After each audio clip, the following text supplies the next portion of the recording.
see some incredible pilots, some incredible industry panels. SeriesFest is the premier place to be. It's really important in every industry to have community. This is where it begins here at SeriesFest. I think Hollywood is changing, but not fast enough. We need the gatekeepers to open the door, and SeriesFest, they're blasting the doors open. All eyes focused on the Mile High City this weekend, an ambitious and exciting new festival called SeriesFest. An international television pilot festival. Uniting artists, television executives, and producers to find the next big hit.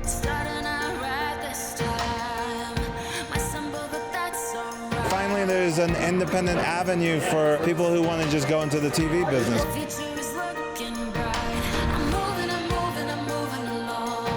I'm Gemma Chan. It's such a great idea to have a festival dedicated to TV like this.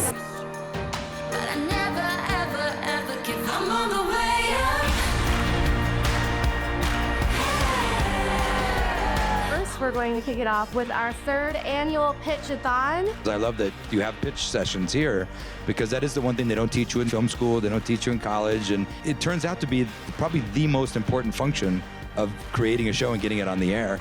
One of the reasons why we're here is to remind the filmmakers that are here that they have an impact, that they make a difference. I'm going to learn probably more than anybody else. So it's great to be here at SeriesFest. SeriesFest, what up? Thank you so much. It says Steve Carell on it, but we can build a marketplace here, a place like SeriesFest, the way that Sundance did in the early 90s with independent film. I'm excited to be here as an artist performing tonight at the kickoff of SeriesFest. I'm on the way up. I'm on the way up. This is the best audience to come out to in the entire world. Good afternoon. I am Claire Taylor, Chief Programming Officer for SeriesFest, and welcome to Unlock Your Pitch Potential, a Vanguard Workshop with Kit Williamson and Canva. Now, I know you've seen the little trailer I'm about to play for you from Canva, which, by the way, is so easy, I can use it. They didn't ask me to say that. I wanted to say that. You see this in front of a lot of our screenings, and that's because they're a fantastic partner to us at SeriesFest. So I'm going to play it really quick to make sure you've got special eyes on it.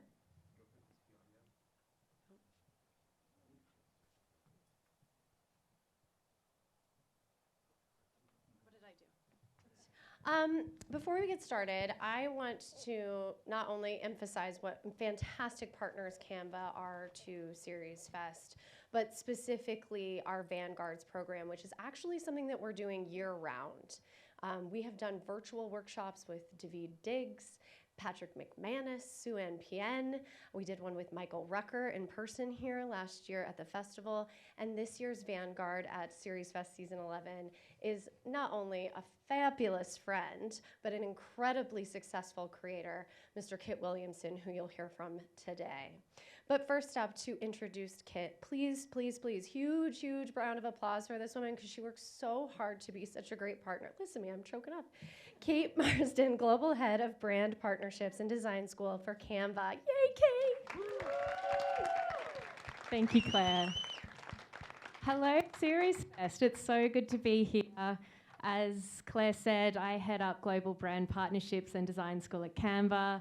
I'll be joined shortly by my wonderful colleague, Revry, who's our Global Partnership Lead.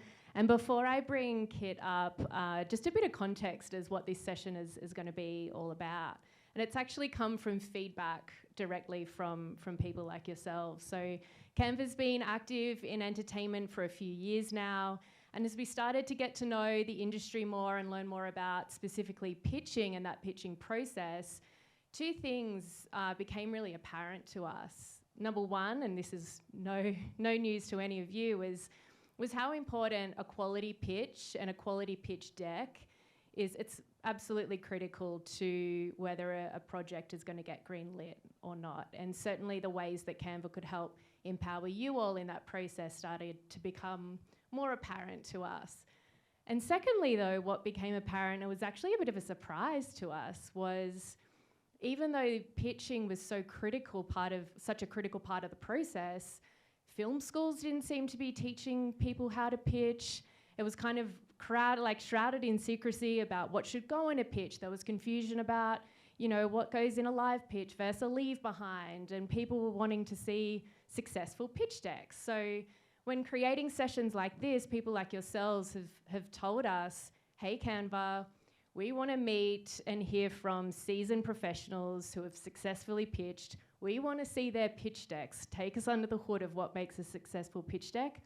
Oh, and we also want to see you use Canva of how to spin up a pitch deck all in one session. So you ask, you get. So let's dive in. That's what this session is all about. So Kit, welcome to the stage. You probably don't need too much of an intro, but Kit is a 6-time Emmy nominee. Welcome. His Netflix show, Eastsiders, what you cast. You starred, directed, produced. What else did you do with that? It's on Netflix. Catering, makeup, whatever was necessary. You're such a hustler. Actually, they said that on the panel. Have a seat. And I actually got to see, we've come full circle actually, because I got to see your series, Unconventional, which premiered here last SeriesFest.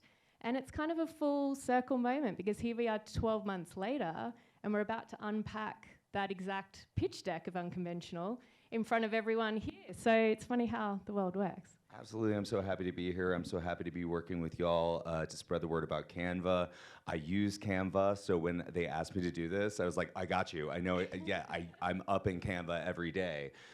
So I'm thrilled to be able to talk to you and to share a look behind the curtain at what goes into pitching a television show or a movie or whatever it is that you're trying to get out there. How do you tell the story of your story in a condensed way, and what are the tools that Canva can provide to help you do that? Amazing. And so I think we're in amazing hands with you, Kit. And I think as we've been chatting over the last few weeks, prepping for today, and hearing about your experience with pitching, you started to say there's a lot of myths that are surrounding pitching and the pitch process. So we thought it'd be fun to bust some of those myths today. So the first myth that we're going to bust is something you said is, creating a pitch deck isn't just the job of a graphic designer. Tell me, what did you mean by that? I was perhaps under the misconception that the graphic designer was coming to save me at various points in working with various production companies and studios. And I found consistently, no matter how high level of a partner that you had, ultimately, as the writer and show creator, you had to have agency over the visuals. People would look to you in order to craft that, whether or not you have a background in graphic design or not, which I most certainly do not. So that is where a tool like Canva can come in and help you assemble images, find images even, and create a aesthetic for a project so that you're not just presenting something that looks a little homespun. Okay, so let's start to break that down for everyone. So I'll hand you the clicker. We've got our first one of your pitch decks here, Bodies of Water. So let's talk about the anatomy of a pitch deck. This is for TV. What goes into kind of that early stage pitch deck will talk us through this? Yeah, so for people who might not know, generally speaking, when you take a project out in order to try to get backing from a studio or a network, you're going to come into a Zoom room and have 30 minutes to an hour to communicate all of the elements of the story. The characters, the plot, the story of the pilot, and the story of where you can go in multiple seasons. And also, you have to communicate why you're the person for the job. Why you, why now, why this story, and what's your personal connection to it. I think that Zoom, while it can seem like it's less personal, has been incredibly beneficial in terms of making this this process more streamlined and efficient for creators. Not only because you don't have to drive to Santa Monica in rush hour on a Friday, but because you know what the audio-visual elements are going to be. You have more control over that. You also have more control over your actual access to your own pitch materials versus fumbling with a bunch of pages and putting up poster boards or hoping that you can access a television screen. You can do a little bit of pre-planning and have your agent's assistant, or if you're dealing directly with somebody and pitching to a production company, just have a quick little email in advance saying like, hey, can I get controls over the Zoom and can I present some visuals? I think that would be helpful in articulating the story. I always start and end my pitches without visuals because I want to make that interpersonal connection however much I can. And I also always put my pitch pages in a document that is right underneath my camera so that I can be as close to eye contact as possible through the entirety of a pitch. Now, what a pitch is or should be is a very much project to project, right? There are effective pitches that have sold that are 20 minutes in length. And there are also pitches that go towards the hour with Q&A and discussion. It all depends on what you're selling, who you're selling it to, who your partners are, and what their expectations are in the room. So anything that we say to you today, take with a grain of salt as something that may not necessarily apply to your project. We thought it'd be helpful to start first talking about a project that is solely at the idea stage. So this is a project that I'm currently developing. I won't give you away too much about the plot. I'm not pitching this to you today, okay? But I'll just go through the anatomy of a pitch, kind of get a taxonomy going. So any part of a pitch, I usually start by refreshing people with the log line, explaining to them, I know you know that we're going to be talking about this concept because I've literally emailed this to you, but I'm going to say it again to put it fresh in your mind. And then I will usually connect myself to it with about a page-long piece of information of why me, how am I connected to this, what drew me to this, why am I passionate about this, before you go into the actual story of the pilot. Now, in this pitch, I thought it would be beneficial to start with the characters because it's really a two-hander between a gay FBI dive team leader who is returning home to the Mississippi Delta where he's from to investigate a serial killer, and a worship leader in a small town community searching for her missing grandson that she fears is not being investigated by the police. So I put 4 different possible kind of dream casting ideas here so that I can broaden out the idea of who this person might be and what they might look like, while I'm describing the character backstory in an efficient manner. Sometimes I'll put the characters within the actual pilot pitch as I'm talking through the first episode. And usually with ancillary or secondary characters, I will save them for that versus pitching all of the characters up top. But there are different schools of thought about that. If you're, pitching a story about a 6-person team or something like that, and each character needs to be understood fully in order to, understand the plot of the pilot, you might want to pitch all of your characters up top. Now, I also think it's important to convey a sense of place. And in this case, the Mississippi Delta is very much a character in the show, and the aesthetic that comes with is something that I felt was important to pepper throughout the pitching of the pilot story. Very happy that you can do these fun little overlays and things like that in Canva. It's not something that I think I would ordinarily be able to do, but anything that you want to do, there are little tutorials and guides within Canva that show you how to do it. And it's also a Google away. That's the other hack, is usually I'll just write in my question if I haven't found it in the help, and it'll take me right to where Canva shows me how to do it in a video. Here I start talking about the cold open to the pilot, which begins at a mass baptism in the Mississippi Delta, where congregants are being dunked by a pastor and saved, and then a bloated corpse rises up in their midst. Super fun. And then we go to the beach in Miami, where Agent Bobby Cormorant is emerging from a practice dive. Then I take you through the plot of the pilot as they go and survey the lake bed, and we learn more about the mechanics of underwater forensics and what actually goes into an investigation of this nature. Wanted to really land on a sense of place for that as well, give a sense of danger and action. There's a Chekhovian alligator that will bite somebody before the end of the show, and fish and wildlife stationed on boats in order to kind of give that sense of impending danger. Then I wanted to pitch the secondary characters of the show, all equally, important. We need an ensemble. It's a story about a dive team after all, but I didn't want to front load that. I wanted to kind of hook people's attention and then bring them into the character descriptions as we go.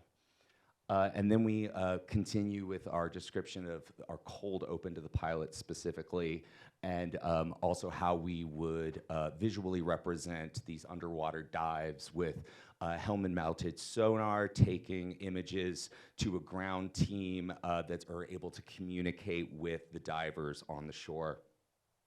And that's all I'm going to show of this pitch deck. But generally speaking, I will pitch part of the pilot visually, and then I will return to a direct relationship with the camera to try to make sure I'm able to have that person-to-person engagement and checking in with people. A piece of advice that was given to me when I first started pitching shows was to never give anybody anything that they can hold in their hands in the room. Because immediately their attention goes to that. So I would say when you're considering the visuals that you want to put forward, make sure that you're always in the driver's seat in terms of how those visuals interplay with what you're saying. What you're saying should always be more interesting than what you're seeing. This is a supplementary tool, and you have to make sure that you're communicating clearly with your words, first and foremost. Another piece of advice I was given early on is that Shonda Rhimes apparently reads her pitches, so I read my pitches word for word, and it's been pretty successful, so that's fine. Okay. Great tips. All right, on to myth number 2. You've described your pitch decks as living and breathing documents. They're not just a one and done. So what did you mean by that? I think it'd be great to understand the gestation of your pitch decks from when they are just trying to get the vision in your mind onto some pages, right through to maybe something that you're going to use to perhaps get casting or financing. Yeah, talk us through your process there. Yeah, absolutely. So one thing you might have noticed about the visuals that I showed is there are very few words, right? Only names, really, places. You don't want, again, to give somebody something that will distract them from what you're saying. But a leave behind document should have a refresher or reminder of your log line and your characters, a brief character description, an overview of your pilot story, obviously all in a very condensed and easy to communicate way. Something that may not initially be obvious, but when you start to understand how studios and network executives' jobs work, is that you pitch your story to them, and then they go and pitch your story to someone else who will ultimately be a large part of, if not the deciding voice, in whether or not they want to move forward with it.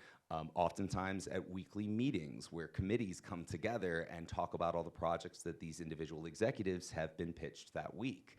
So if helpful, to give them something that helps communicate your pitch, that's something that you can easily create using the same tools, using the same visuals that you put together in order to help your visual deck. So that's the second kind of life, and it goes throughout the entire life cycle of a project. I wager that most of the creators in this room, while trying to pitch shows as well, are here because they've also gone ahead and done the damn thing themselves, which is something that I find very empowering and exciting, but then you might be wondering, how exactly does this apply to me? Which is what we're gonna get into next, which is once you have a product, right, how can you then articulate its value to others? As an electronic press kit, if you're trying to get additional coverage or kind of engender excitement amongst potential cast for subsequent episodes you might be shooting, or financiers, and brands as well.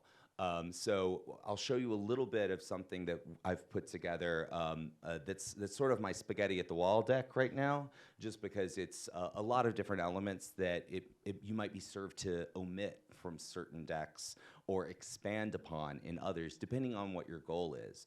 On Eastsiders, for example, I had a brand integration deck, and using that brand integration deck with information about cast social media followings and previous brand integrations that we had done in previous seasons, as well as anticipated viewership and elements like that, we were able to, in the 3rd and 4th season, bring on partners like Audi and Freshenet Cava and AIDS Healthcare Foundation and supplement our budget considerably. And being able to articulate that in a way that is easily communicated to others. Again, the person that you're dealing with at that brand will then take that information, be armed with this visual deck that they can then take and communicate. Not only do I think that we should do this, but here's evidence of why. Okay, great. So let's bring up Unconventional, which is the next deck. So tell us, you've just talked about a really great evolution of the deck, and what Revry will show us is how we start to build from scratch and evolve the deck. But what are we looking at here? What stage is this deck that you're going to show us? So this is a deck that has evolved from an initial kind of concept deck in post-production in order to gain finishing, financing, and initial distribution, which we did succeed in getting with Revry. You can free stream the entire series now, all 9.5-hour episodes on Revry, which is available on any smart television. And now it's evolving into a deck that we're using for international sales, because Revry is primarily in North America. Second window SVOD, subscription video on demand, for when those rights open up in 10 months. So if anybody here is interested, let me know. And then subsequent financing for subsequent seasons. Another usage was as an electronic press kit in communicating to journalists what the show is about, in addition to, or I should say, alongside a press release, which is obviously your primary tool in articulating that. So here's just our title page, and the first thing you'll probably notice about this versus the previous deck is that I'm pulling images that are stills from an existing project. And it's very important, I think, to put as much of the show as you can into the deck, and to have the colors of the deck, the aesthetic of the deck, interplay with what you've established with the visual language of your show. So here's our log line. Unconventional is a dark comedy about two eccentric queer siblings and their significant others trying to start an unconventional family in the California desert, where my character, Noah, will be the sperm donor to his sister's girlfriend. If you're following that, there's no incest involved. That's not what the I in LGBTQIA2S+ stands for. We don't do that, okay?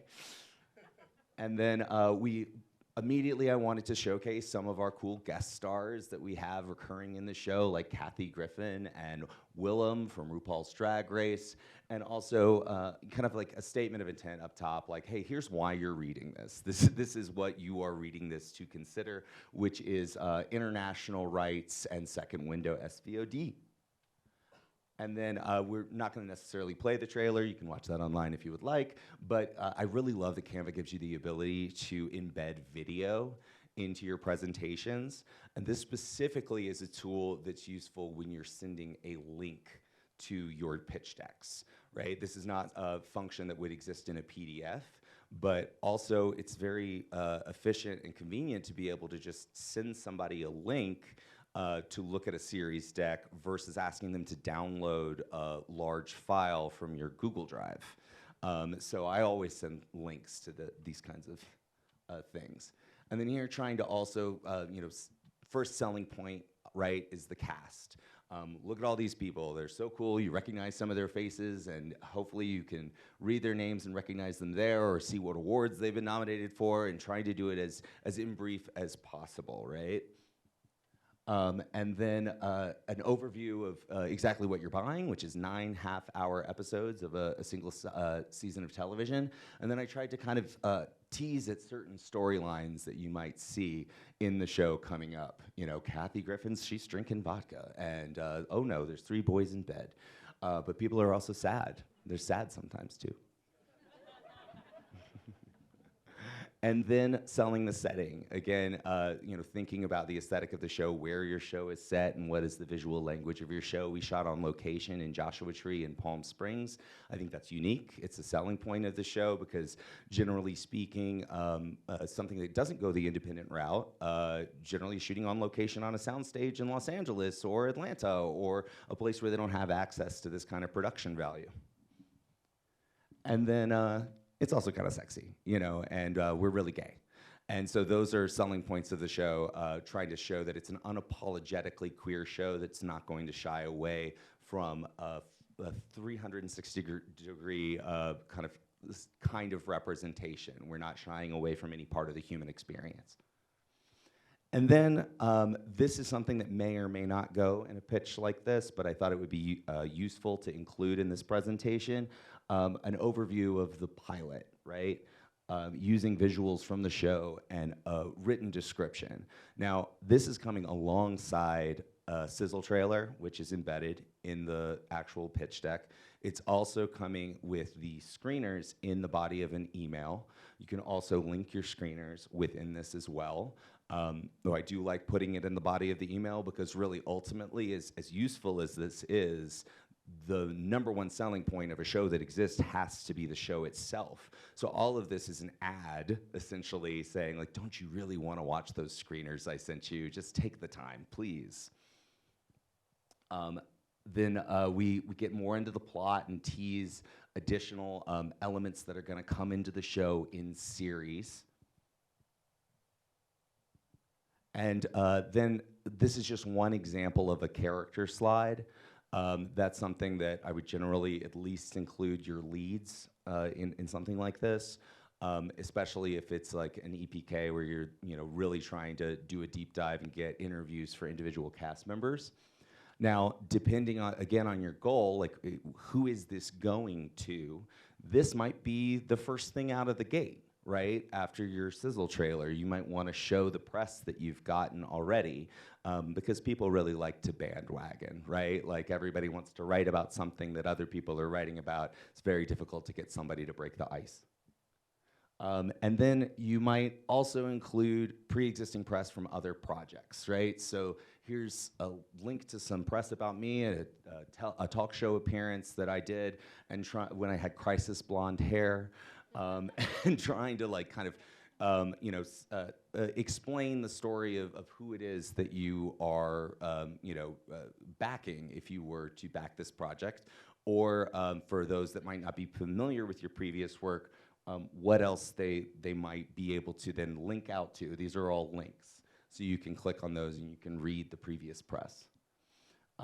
In this case, here's another example. If you're specifically thinking about second window SVOD or something of that nature, it's helpful to know that it comes with existing key art and photo shoots and other social media assets. You're not just saying, oh, hey, here's the show, do a bunch of work. We've already done all the work for you. And that's the end of this part of the presentation. Amazing. Okay, so it's a very much a living and breathing document. The demo that we're going to go to very, very shortly will show how to bring that to life a little more. So one final myth, very quickly. What worked once? Will it work again? Not necessarily. So it's not just, we've covered it off, it's not just a one and done, but what worked in that situation in Unconventional may not work again. So can you talk us about when something might have failed, or when you see it going down a direction that you didn't like, and how might you pull it back? Can you pull it back? Fortunately and unfortunately in this business, you can't do it in a vacuum. You have to do it with partners. That will be true at any stage of the game.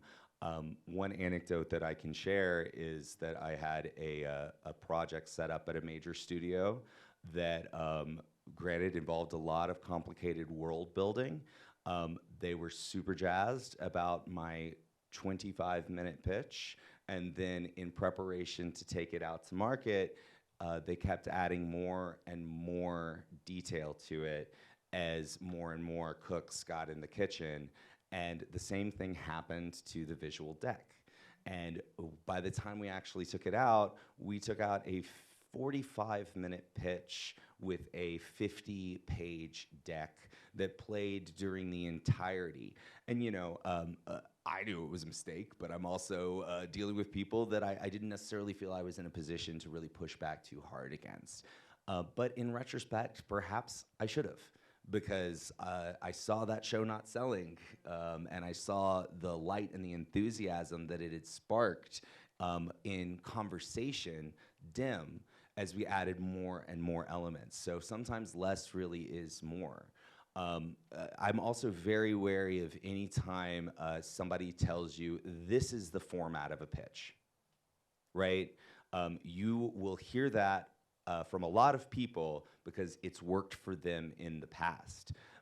And undoubtedly, they had sold some tent post project with a 45-minute pitch with 1 million small details and a giant, massive behemoth of a pitch deck. They must have sold something using that format, and we're trying to cram our story into that format.